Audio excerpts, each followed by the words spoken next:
ডাকসুর মনোনয়ন ফর্ম তোলার দিন থেকেই যখন বিভিন্ন পদে প্রতিদ্বন্দ্বিতা করতে প্রার্থীদের ফর্ম তোলার হিড়িক পড়ে তখন থেকে আলোচনায় ছিল শেষ মুহূর্তে এসে অনেকে সরে দাঁড়াবেন ভোটের স্ট্র্যাটেজি থেকে। প্রার্থিতার ঘোষণা দিয়েছি। ভোটের আর 4 দিন আগে সেই কাজটি করলেন এনসিপি নেতা মাহিন সরকার। বাগছার সমর্থিত আরেক জিএস প্রার্থী আবু বাকের মজুমদারের জন্য সরে দাঁড়ানোর ঘোষণা দিলেন তিনি।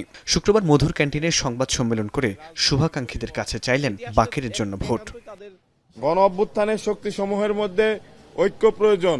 সেই জায়গা থেকে আবু বাকের মজুমদার গণ অভ্যুত্থানের একজন অগ্রসেনানী, স্নেহধন্য ছোট ভাই, সে যদি জিএস পদে নির্বাচিত হতে পারে সেটি আমার বিজয় বলে সূচিত হবে।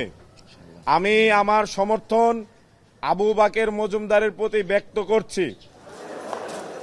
অন্যদিকে প্যানেলের জিএস প্রার্থী নির্বাচন থেকে সরে দাঁড়িয়ে অন্য প্রার্থীকে সমর্থনের ঘটনায় সন্ধ্যায় সংবাদ সম্মেলন করে প্রতিক্রিয়া জানিয়েছেন সমন্বিত শিক্ষার্থী সংসদ প্যানেলের ভিপি প্রার্থী জালালউদ্দিন মোহাম্মদ খালিদ। তিনি জানান, নির্বাচনে অংশ নেয়ার পর থেকেই মাহিন সরকারের উপর রাজনৈতিক চাপ ছিল, বাধ্য হয়ে সরে দাঁড়িয়েছেন তিনি। 24কে বিক্রি করে কেউ যেন ভোট কিনতে না পারে সেজন্য শিক্ষার্থীদের সচেতন থাকার আহ্বান জানান তিনি।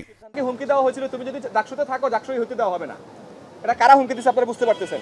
তারপরে সে জাতীয় রাজনীতিতে চলে যায়, সেখান থেকে পরে সেখানে হয়তো সে অবস্থান তৈরি করতে পারে না, সে আবার ব্যাক আসে ছাত্র রাজনীতির জন্য, ডাকসু করবে এটা বলে।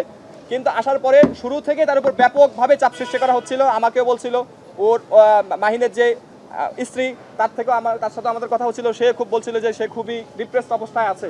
মাহিন যে এতদিন আমাদের সাথে ছিল আসলে স্বাভাবিক অবস্থায় ছিল না। এদিকে নানা অনুষঙ্গ ঘিরে ভোটাররা যখন হিসেব করছেন তখন বিভিন্ন পদে লড়া প্রার্থীরা ব্যস্ত প্রচারণায়। বাদ-জুমা সূর্য সেন হলে প্রচারণা চালায় বাগছার সমর্থিত প্যানেলের ভিপি প্রার্থী আব্দুল কাদের এবং ছাত্র শিবির সমর্থিত প্যানেলের ভিপি প্রার্থী সাদিক কায়েম। বাকের জন্য পদ ছেড়ে দেয়ায় মাহিন সরকারকে সাধুবাদ জানায় আব্দুল কাদের। আর ভিপি নির্বাচিত হলে শিক্ষার্থী বান্ধব ক্যাম্পাস গড়ে তোলার রূপরেখা তুলে ধরেন আবু সাদিক কায়েম। দীর্ঘমেয়াদী পরিকল্পনা অংশ হিসাবে শিক্ষার্থীদের যেন আবাসন সংকট দূর হয়, হল নির্মাণ পর্যন্ত আমাদেরকে সময় দিতে হবে, সেই রোডম্যাপ আমরা তৈরি করব। এবং একই সাথে প্রায়োরিটি ভিত্তিতে বিশেষ করে আমাদের যারা নারী শিক্ষার্থী আছে, আমাদের যারা ছাত্রী বোন আছে, তাদের জন্য আবাসন সংকট নিরসন করার জন্য আমরা সবার আগে কাজ করব।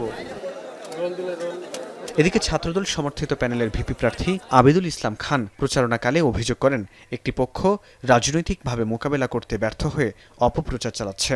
আমি যতটা নিরাপদ রাত কিংবা দিনে একজন নারী শিক্ষার্থী কিন্তু ক্যাম্পাসে আমার নিরাপত্তা বোধ করতেছে না। সেজন্য কিন্তু ক্যাম্পাস সেফ ক্যাম্পাস রূপান্তরিত করতে হইলে ক্যাম্পাসের যে বহিরাগত এবং যে ভবঘুরেদের মুক্ত একটা ক্যাম্পাস বিনির্মাণ করতে হবে।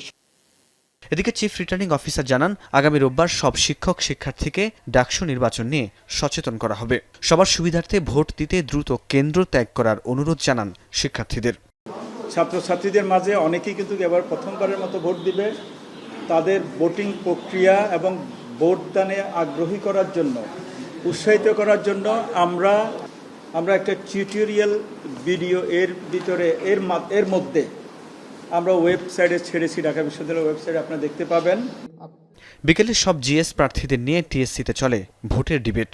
এ সময় ইশতেহার এবং আগামীর ঢাকা বিশ্ববিদ্যালয় নিয়ে প্রার্থীরা তাদের কাজের ক্ষেত্রগুলো তুলে ধরেন। ফরহাদ বিন নূর, এখন, ঢাকা।